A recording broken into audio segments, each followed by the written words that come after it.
guys, welcome to Chairs and Benches. As you guys can see from the title, this one will be a little bit more personal. So this is about my chronic illness. As you guys can remember from my very first video, when someone asked something that most people do not know about me, I did mention that I do live with a chronic illness. Tell us something. I live with a chronic illness. I won't disclose what it is yet. And I feel like you guys have been loyal enough right now, so I want to tell you guys my story and hope that I could inspire somebody else that might be struggling with something similar. Before I go any further, I want to thank you guys so much for getting me to 2K subscribers. I really do appreciate you, and for the ones that really want to support me, all I need you guys to do is to actually share my video and increase my watch time. So I encourage you guys to just watch my videos, watch them in its entirety, and that will really boost my channel. So that's the best way to support me right now, guys. For the fact that you guys have been so committed and loyal to my channel, I want to give a giveaway. So I'll be giving away 50 Canadian to one of my subscribers. So in the story time, I'll be giving 3 random words throughout my story. So that would mean that you would have to watch the video from start to finish to identify the 3 words. Do not write the answer in the comment section because you'll be disqualified if you do that. So give me the answer in my Instagram page, chairs_benches Instagram.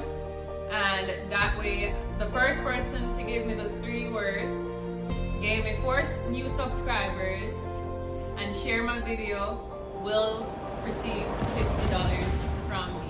So it's a very easy challenge, and I'll also give 2 other random subscribers who did this challenge. So the first person will get the $50, but the other 2 people will be selected at random, and I'll give those to 1,800 Jamaican dollars in credits. I know you guys need credit right now since we're quarantine, so 2 other people will receive Jamaican credit at random. So even if you're watching this video a week later, still go ahead and submit the answers to chairs_benches Instagram page, okay?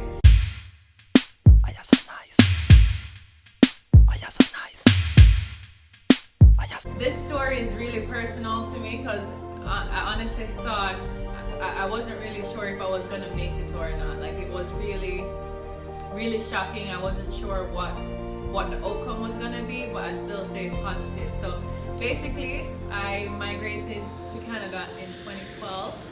I've always wanted to study in Canada. I never seen myself studying in Jamaica at a tertiary level because from traveling, I always knew that I wanted to live a part of my life in Canada. So I got to Canada in 2012 of August, and I started school in September. After a month time, I started to feel a lot of gas pains. So, you know, typical me, young me, just coming to Canada, not with my parents anymore. I'm thinking it must be my fault. Like, my diet had changed. I don't have my mommy or my daddy feeding me anymore. So I was assuming I was having a very poor diet, and that was what was causing me to have gas pains all the time. So I was drinking my tea, you know, typical Jamaican stuff. You drink your tea and the pain should go away. But the pain did not go away. So a couple weeks passed, months passed, and the pain just kind of progressed. It just lingered on. You don't want people back home to feel worried or feel like things are going wrong because they're so far away. So I wasn't really being very transparent to my parents. I wasn't transparent about a lot of things that was going on. So December came. It was Christmas time, and I didn't want to be home with no family. So I decided to travel to the States because that was way easier to travel from Canada to the States. So I traveled to my auntie that lived in Pennsylvania. About 3 days in my visit, I was really ill at this point. So I was just throwing up at least twice a day. So I threw up. I just felt like I was just throwing up all the time, and I realized that my auntie and her family was becoming really nervous because me throwing up was happening constantly. Like, every single day I would throw up, morning and night. She eventually took me to the ER, and they did a bunch of tests. I don't know what came out of it. They just gave me a really big bill, and then they sent me home. They gave me medications and sent me home. So I came back to Canada to continue school, and nothing changed. So I was feeling this pain, cramping in my stomach all the time. The pain increased with time. I was becoming very sensitive to smell of food and the sight of food. So I became very selective. I had a very poor appetite. Like, I didn't want to eat the things I usually like to eat. I didn't want to eat them anymore. So like spring break, March break, the pain became severe. So like I was constantly in pain, like serious pain at this point. So I went to the emergency in Canada and they just gave me a bunch of medications for nausea and vomiting and pain, and they sent me back home. I felt good for like a day or two, but the pain came back obviously once the medication wear off. I was bearing it, and then I'm like, alright, I need to go back to the emergency room again. And I went back to the emergency room and the same thing happened. They just gave me medication to make me feel good in the moment, and they sent me back home. But I wasn't getting any answers. As it went into the summer, I started to feel more and more pain. Like, pain was the norm for me at this point, and I really wasn't eating. Like, I really didn't want anything to eat. So I started to drink this supplement, Ensure. So that will be the first keyword for the challenge, for the giveaway. So Ensure is the first word. So it has all the vitamins and minerals to keep you going if you're not eating on a balanced diet. People who are usually really ill, they would drink this as food. So I was drinking Ensure because I was missing my meals, I was losing weight. And I went back to the emergency again. So I kept going back to the emergency. The more the pain increased, is the more I visited the emergency room, until a doctor finally went ahead and started to do more tests. So I did a colonoscopy. So they actually used a camera and went into my intestine to see what was going on. And then the test came back and it was inconclusive. So that was very, very disappointing for me because I was frustrated at this point. I wasn't happy. I couldn't hide it anymore because I was in a lot of pain. Like, the cramping, it's just like having severe pain 24/7. It's like never, like severe gas pain or cramping or menstrual pain 24/7. So I was like really not pleased with that result, because when I did that test, I thought that would lead me towards some answers or the right treatment for whatever was going on with me. And I still wasn't really being very open to my parents at that time, because I didn't want my parents to worry too much about me. I felt guilty to make them feel worried. So because even though it was inconclusive, they decided to put me on steroids. And the steroids would reduce the inflammation and the pain that I was feeling and kind of settle my belly. So I was on prednisone. And when I was on steroids, everybody knows steroids is not the best drug in the world to be on. For one, it swell you up. So like my cheeks became really fat, and my body it just kind of blow you up really big. And then there's other side effects that steroids will have long term. So I wasn't really happy about being on steroids, so to speak, but I was kind of happy some kind of movement was happening. And then they also put me on another medication. I can't remember the name right now, but it was a needle. It was a needle that I had to give myself. And my boyfriend at the time, which is still my boyfriend today, he used to have to give me the needles every Friday. I had to stick myself in the side, in my thighs. It was kind of hard. It was definitely something hard to deal with, leaving my home. I've never been ill in Jamaica before. I've never visited the hospital. I hardly ever been to the doctor when I was in Jamaica. And at this point, I was administering steroids and some other medication that I had to give myself. So it was really hard on me mentally. I visited Jamaica, and when my mom seen me, she was like really shocked because I was really fat at the time. So she was like, oh my God, why do you look like that?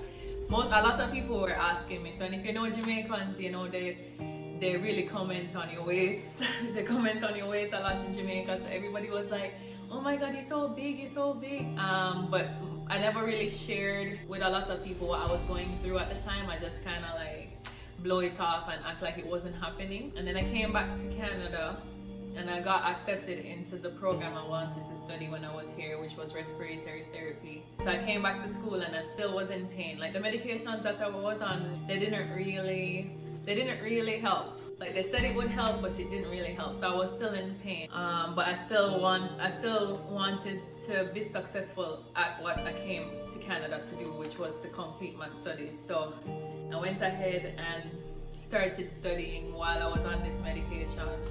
And it wasn't, anybody that study respiratory therapy would know it's not an easy program. Like it's not, it was a very high course load. And another symptom that I was struggling with, other than vomiting all the time and diarrhea, TMI, is that I was always fatigued. I was always sleepy, exhausted, but I was pushing through.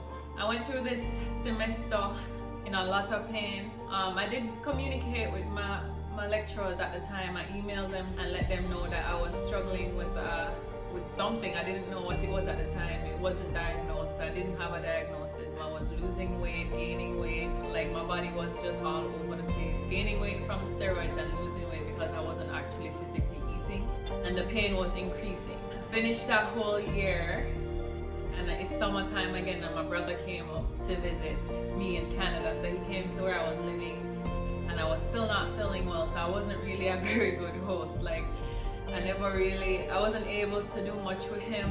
I wasn't feeling good. Like every chance I got, I was sleeping, or I was just really not in a good mood. I never feel well, and he was kind of confused because we're really close. If you guys watched the video before, if you guys watched one of my previous videos about my sibling tag, me and my brother are really tight, like very, very close. And he was like, you changed, like what's wrong? You're not yourself anymore. You're different. And I'm like, I don't know, something is different, like different experiences cause you to act different. A specific situation happened when he was here that really alarmed him. He wanted something to eat, so we went to a restaurant that was really close, Burger King. It was just like a 3-minute walk. So I was like, okay, you want something to eat, I'll follow you and I'll purchase something for you to eat. So I purchased a meal for my brother, and Jeffrey, my friend from Trinidad, and my brother were there talking, and I was at the front waiting on the meal to collect the meal. And then I noticed that I was losing consciousness, so it blacked out, and then I would come back, and then the next thing I know, I was on the floor, and both of them, fortunately,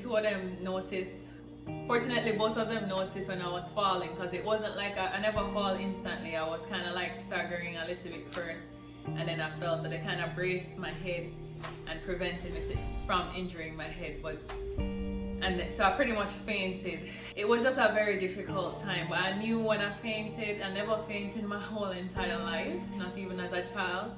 So I knew when I fainted that was a turning point for me. So I had an auntie that lived in Toronto, because I was in London, Ontario, which is like 2 hours away from Toronto. So I called her. She's a nurse. So I called her and I explained to her what I was going through. And she immediately told me to get my stuff and come to Toronto ASAP. She's gonna try to get me admitted into a very good hospital in Toronto to figure out what was going on with me. And she did that. So my brother just kind of found a way to get to Toronto.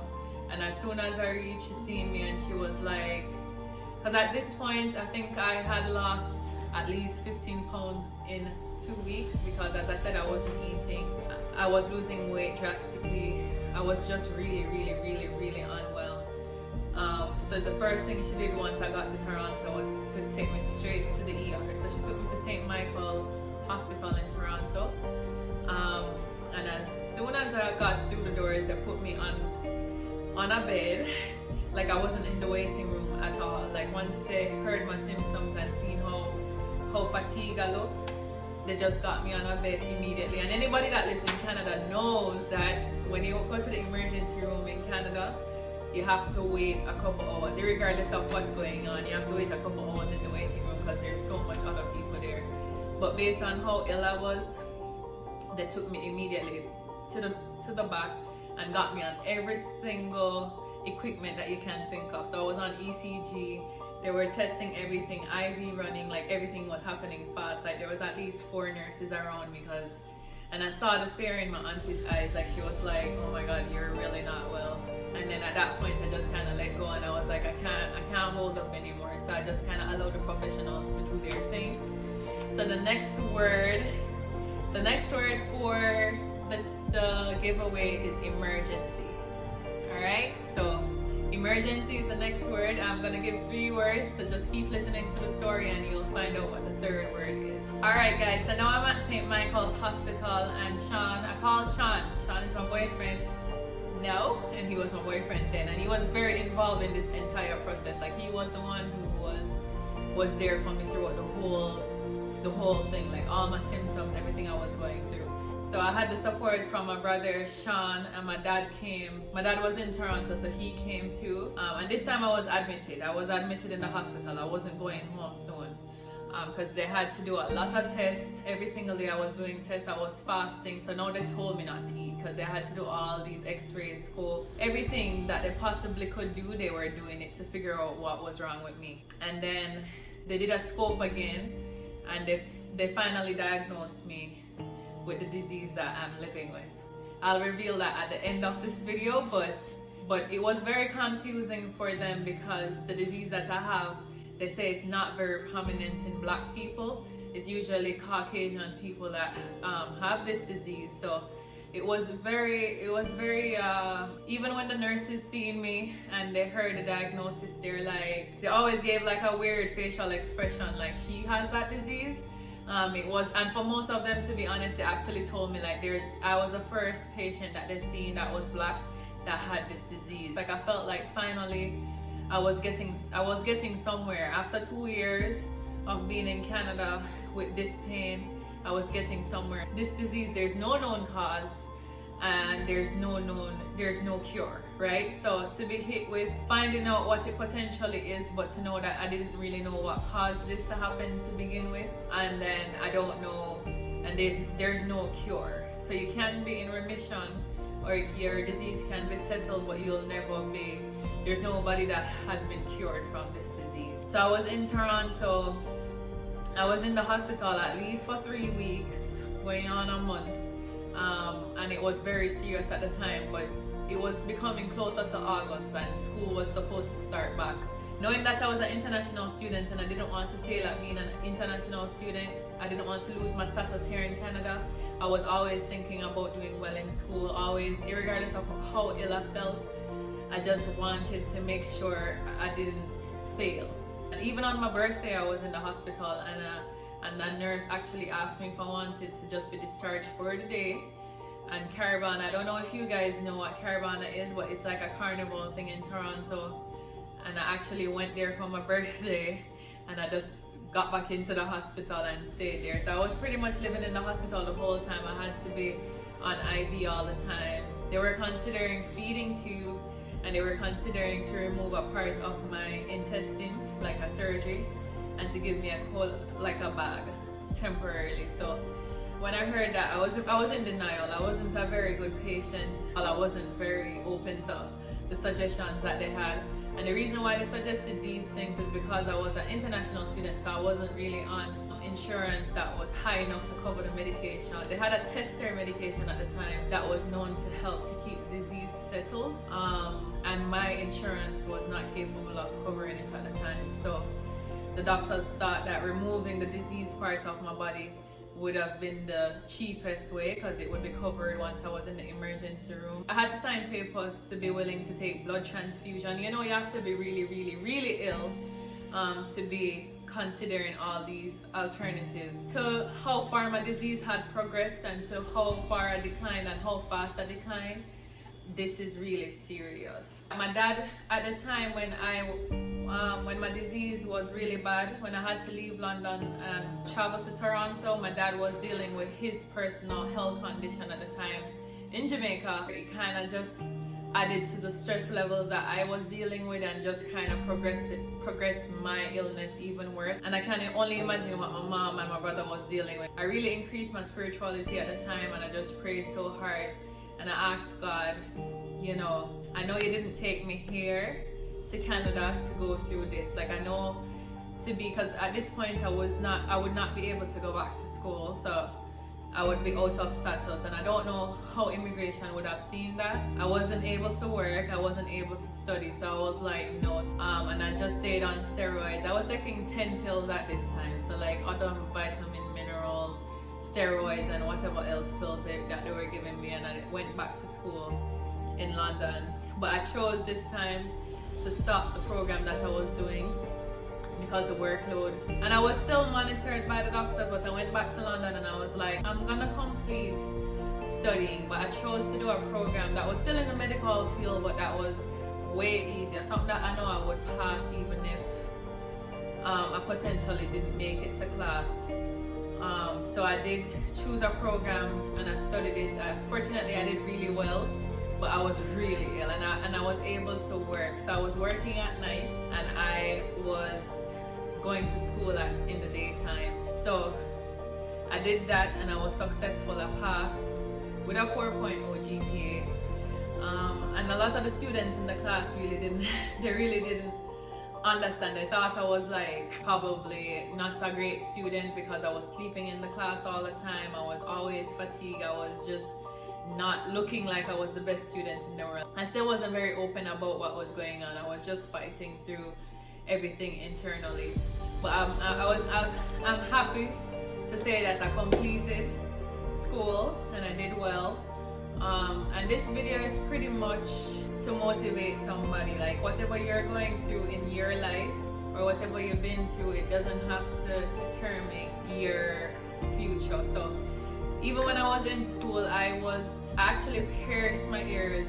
I was dealing with so much, sometimes when you're dealing with a lot of personal issues, you might do things to like distract yourself. So I actually pierced my ears. I have a picture here. I went and I pierced my ears. That day I was in so much pain. I remember being in so much pain, and I actually thought,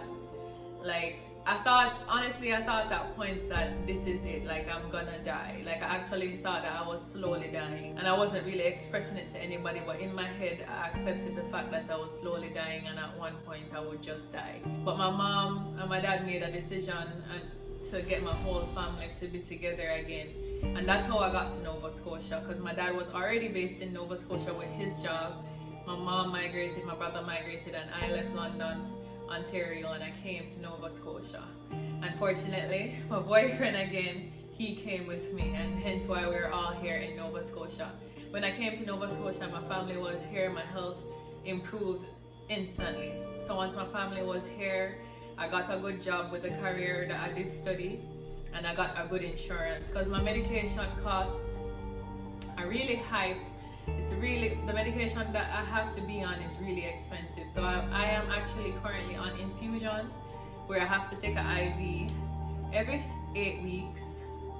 I have to be on IV, even currently now, to get a medication that suppresses my immune system. So pretty much my body attacks itself, and this medication kind of relaxes my muscles and allow me not to be too much into a flare. But this is why we're in Nova Scotia, and now you guys understand more about why I choose to help you guys, why I'm so passionate about helping other people who choose to migrate, and the process and how to make the process easier, because my process was definitely not easy. I didn't have anybody to look to. It was very stressful, and I'm thinking, and it's life-changing. I know not everybody will go through the experience that I go through, but when you migrate, you might go through different experiences that's challenging. Or even if you don't migrate, you might be going through health diagnosis that you cannot come to terms with accepting, or for the most part, most people with the disease don't live a full life. But I am very determined to accomplish the goals that I need to accomplish. I stay motivated. I choose, irregardless if I'm feeling physically well or not, I choose to project positive energy. I choose to stay in positive vibrations all the time. Most people see me as very strong. You wouldn't really assume I'm going through such a significant thing that's happening in my life. And unfortunately, God blessed me with my daughter. That was something I know a lot of people was surprised when I became pregnant, but that was something I prayed to God for, because I was like, if I was to do an invasive surgery in the future. I want to at least have a child. So God blessed me with a child.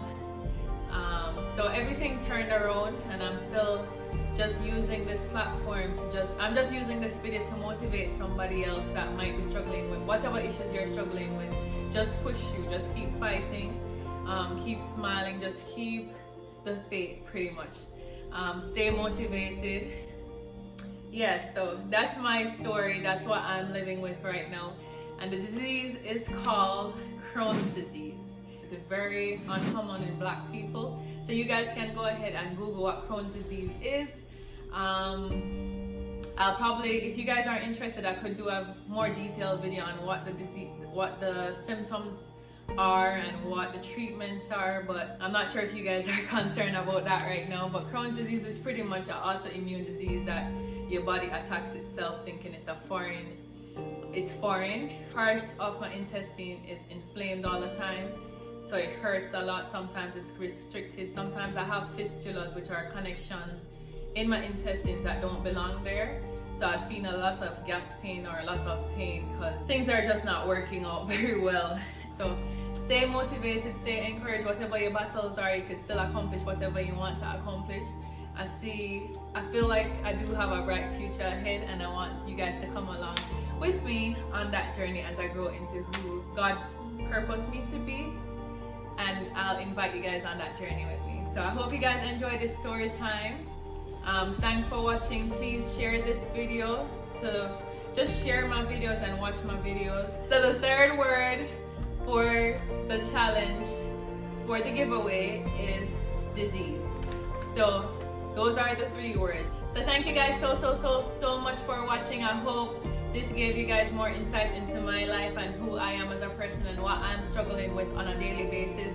And I hope I don't want to use this story in the sense of pity, but I do want to use this story to be more transparent, because I know a lot of people are going through things that people are not aware of, and I want to just motivate somebody else to just be encouraged, stay focused, you know,